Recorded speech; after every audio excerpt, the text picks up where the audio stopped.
Depression. I deal with depression, and it wasn't like a self-inflicting depression. It was more so, it was inflicted on me by a different cause, and any person I interact with, it pretty much triggers some type of instance where I've been in depression, or how I relate or talk or do things. So depression carries out through my whole entire life. It doesn't go anywhere.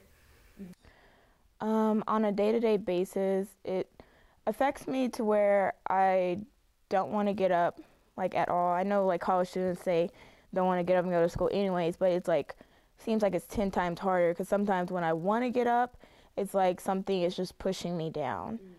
And then when I have, like, things with my organizations, like when I have to talk or when I have to present something for class or something, my anxiety gets so bad, even when I'm not nervous, it makes my voice shake.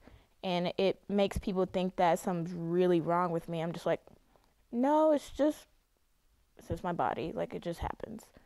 And then it just makes me unfocused. Like, I just don't want to concentrate on anything. So it just majorly affects me all the time.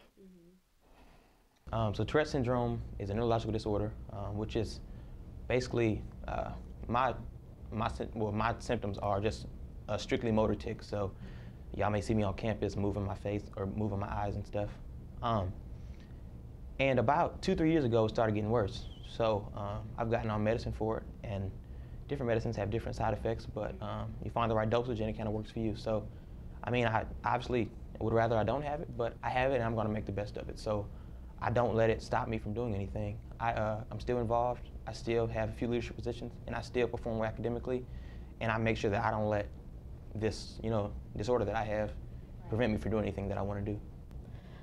The person in my family has been affected by this illness in ways of the way he socializes in school, and he doesn't quite know how to make friends, and the people in his class don't quite know how to interact with him. So it kind of frustrates him ultimately, because he can't express himself the way he wants to, and he can't relate to other students because they can't relate to him. So I'd say it's very frustrating for him, because we're social beings, and if you can't talk to someone and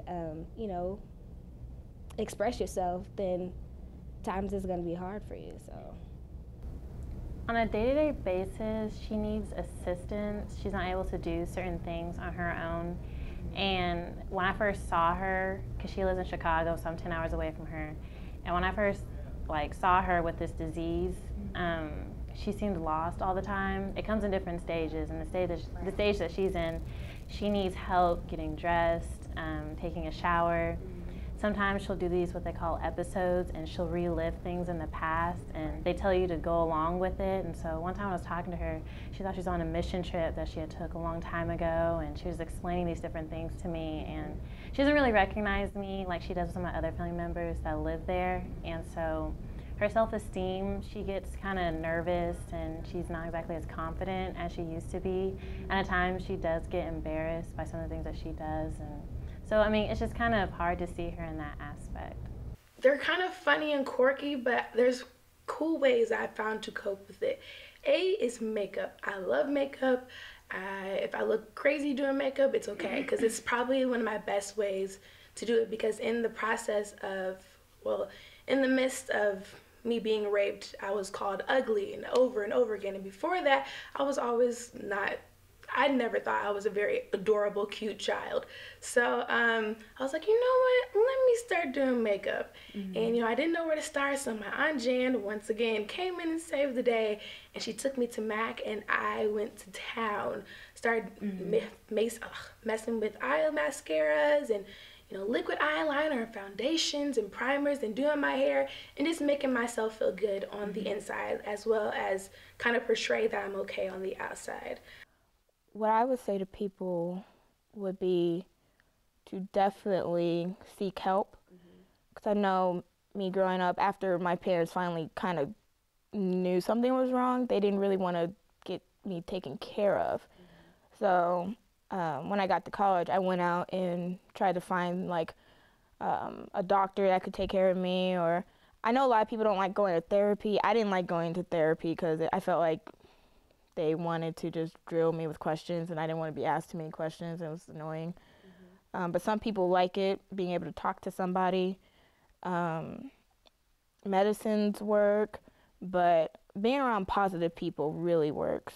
I mean, we have so many negative people in the world. It's kind of just like you don't need that when you have anxiety and depression, even if it's minor to chronic to bipolar, maniac, all those things. Like, you need to be around positive people and never give up on yourself.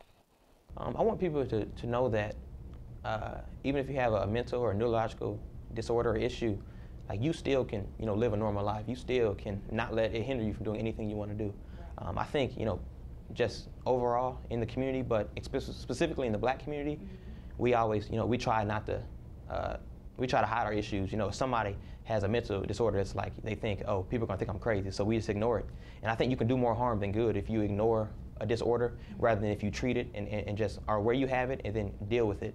This person, even though the mental disability has affected their life, this person keeps active. They go on walks. They take classes in school and socialize. They have social lives, and they have hobbies. I mean, it sounds bad, but sometimes you have to laugh to keep from crying about it. And whenever I see her, I can't cry because she'll start crying. So, my family was, we'll just laugh a little bit, like some of the things she does. She'll laugh with you. And so I feel like laughter is something that keeps it more upbeat and up-spirited. And then I just pray. I pray for them every day. I pray that they're safe. I pray that she doesn't wander off somewhere, because that's usually how they die. They wander off and they just die, and that's something I definitely don't want to happen. And I just stay in contact with my grandpa, because I know it helps him if I check up on him rather than him just always calling us. And so just checking up and seeing how he's doing.